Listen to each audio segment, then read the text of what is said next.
유비가 제갈량을 3번이나 찾아가 간신히 만난 후 미래의 설계에 관하여 이야기를 나누고 결국 유비의 사람이 되었다는 것은 비단 삼국지 팬이 아니더라도 많은 분들이 알고 있는 일화인데요.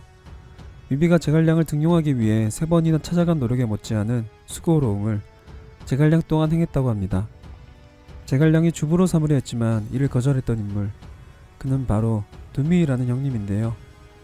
두미는 처음에는 유장의 종사로 세상에 나왔다가 질병으로 인해 관직을 떠났습니다. 이후 유비가 촉군을 평정한 후에는 스스로를 기머거리라고 칭하며 문 밖으로 나가지 않았다고 합니다.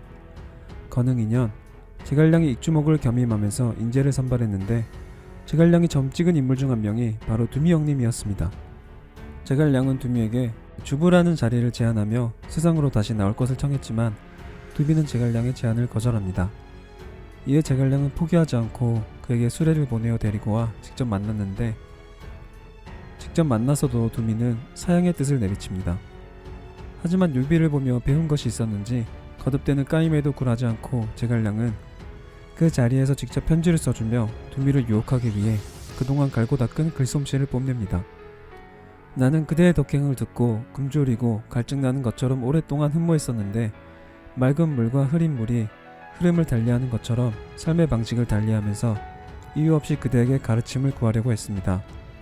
왕헌태, 이백인, 왕문의, 양계유, 정군관, 이영남 형제, 문중보 등이 항상 그대의 고상하고 순결한 뜻을 칭찬하여 감탄하였으므로 나는 만난 적이 없었지만 옛날부터 사귄 느낌입니다.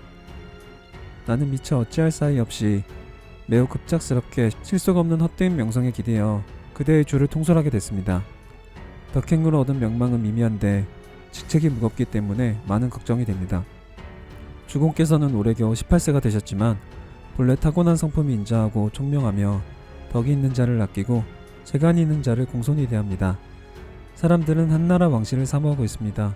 그대와 함께 천명을 잇고 민심에 순응하여 덕이 거룩하고 슬기로운 군주를 보좌하여서 쇠약한 한왕조의 공업을 부흥시켜 역사책에 공문을 남기고 싶습니다.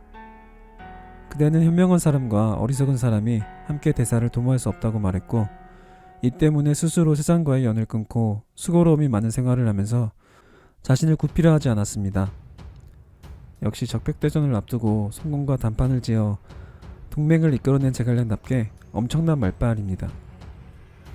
너를 오랫동안 좋아했다는 말로 시작해 자신을 낮추면서 상대는 띄워주고 너는 나와 같이 총나라로 가면 이쁨 받을 거라는 달콤한 말과 함께 세상을 등지더라도 자신의 뜻을 지키는 두미의 태도를 존중해주기까지 하며 삼국지 게임에서 매력 능력치 상위권을 찍어주는 형님답게 탁월한 언변을 내뿜습니다만 그러나 두미는 자신이 나이를 많이 먹었고 병들었다는 것을 이유로 컴백홈하기를 원했습니다. 또 까인 제갈량. 하지만 포기하지 않고 여러 차례 국보를 시도한 제갈량답게 이쯤 되면 짠하다 싶을 정도로 제갈량은 또다시 편지를 씁니다. 조비는 제왕의 자리를 찬탈하고 국왕을 시해하여 스스로 황제가 되었습니다. 이것은 실체가 없는 것과 같습니다. 그가 사악함과 허위를 타고 있을 때 나는 현인들과 함께 바른 길로 멸하려고 합니다. 당신이 나를 가르치고 깨우치게 하지 않고 곧장 신야로 돌아갈 것을 요청하는 것이 괴상하고 기이하기만 합니다. 조비는 또 노역을 일으켜 오와 총나라로 향하려 하고 있습니다.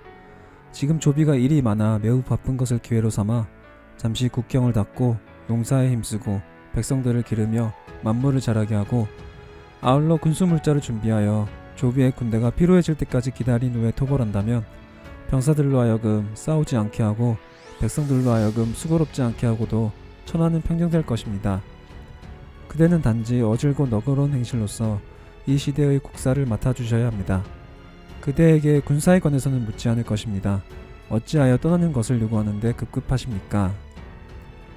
제갈량은 두미가 지조 있는 선비임을 염두에 두고 세상 돌아가는 형국이 이치에 어긋난 상황임을 언급하며 이 불합리한 상황을 타개할 자신의 플랜을 전함과 동시에 활용 정점으로 감정적인 호소를 하여 마무리하는데 결국 제갈량의 끈질긴 구애로 인해 두미는 세상 밖으로 나와 간이 대부에 임명되었다고 합니다.